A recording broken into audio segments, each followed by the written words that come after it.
Standing at over 12,000 square metres, it's the size of 1.5 football pitches. Some 4,800 Emiras will be produced here every year on a single shift pattern.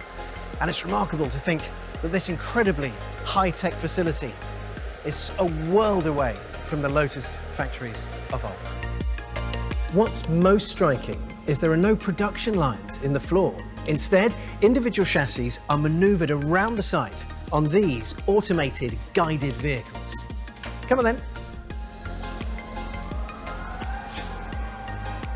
The AGVs, as they're known, move cars on set routes around the factory. The route is easily programmed, future-proofing for any new production requirements. Each of the AGVs has a height adjustment system, so operators can get the car to a comfortable working height. The all-new paint shop is also state-of-the-art and will improve the quality and throughput of vehicles at the site. It features lots of impressive-sounding technologies, such as a combined primer and a clear coat line.